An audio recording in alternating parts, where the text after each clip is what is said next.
Let's bring in Maryland Democratic Senator Chris Van Hollen, a member of the Foreign Relations Committee. Senator, thanks for joining us this morning. First, I want to get your reaction to President Trump's new threat that, quote, a whole civilization will die tonight. What do you make of that?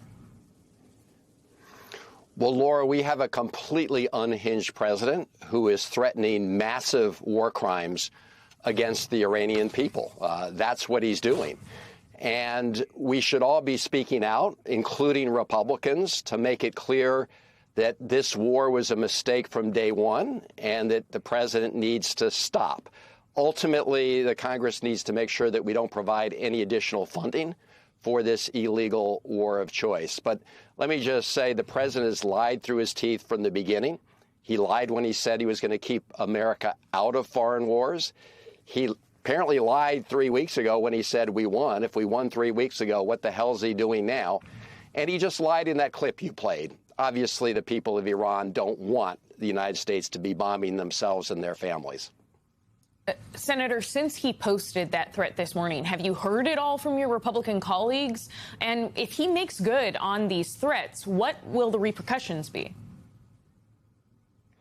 Well, I've seen a few whispers from Republican senators finally demonstrating a little bit of unease, but none of them have come out and said, don't proceed to do what you're doing.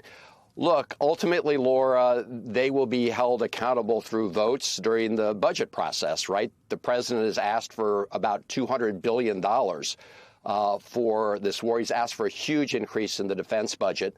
And Republicans will have to be put on record. Are they going to provide additional funds for continuing to commit war crimes if the president goes forward and demolishes civilian infrastructure? So it is time for them to answer the American people, because it's clear that the American people across party lines do not like what they're seeing, and they don't want to be involved in a war that is costing us in lives and in treasure, and a president who said he was going to end wars and bring down prices is doing just the opposite. As you said, so far we've seen very little pushback from Republicans, and I'm doubtful that we are going to see them reject any of that funding that the president is seeking for this war. But I also want to ask you about Secretary of State Marco Rubio. We've seen Middle East envoy Steve Witkoff. We've seen the president's son-in-law, Jared Kushner, and Vice President J.D. Vance all play a pretty notable role in these negotiations. But we don't really see as much lately Secretary of State Marco Rubio. Have you gotten any explanation from the Secretary of State about his role in these negotiations? Where is he right now?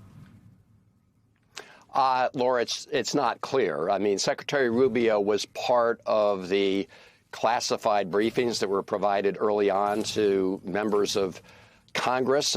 We've been calling for public hearings because we want the public to be able to see how bad the answers we're getting from administration officials are. Bad meaning they keep switching their statements regarding the goals of the war. They have no end game. But as to Secretary Rubio's current role, I don't know exactly what it is. What we do know is that Steve Witkoff and Jared Kushner, they were engaged in these negotiations with the Iranians, and in the middle of negotiations, Donald Trump decided to bomb the Iranians. So it's kind of hard for the Iranians to be able to trust any American negotiators at this point in time. Texas Republican Congressman Pat Fallon said yesterday something that I'd like to get your response to. He thinks that President Trump will deploy U.S. troops into Iran, saying he doesn't see any other way. Will U.S. troops be in Iran if this escalates further? And have you gotten any answers in those classified briefings about how troops could be used on the ground and where this war will go? The short answer to your question is I don't know what the president's thinking, other than he clearly is unhinged right now. As you know, someone in the White House said he was, quote, bloodthirsty, like a mad dog. That's what we have as our president right now. But whether or not that means the president sends ground troops into Iran, I don't know. It would be a huge mistake. But of course, the president's already committed a huge mistake here. As to the briefings, I've seen nothing in briefings that hasn't already been discussed in public, right? The president talking about maybe taking Karg Island. All of these missions involve huge risks to American service members, and we should not be losing one American life in this war, because this is an unnecessary war, an illegal war, and a war of choice. It's making us less safe, not more safe. Senator Chris Van Hollen of the Senate Foreign Relations Committee, thank you.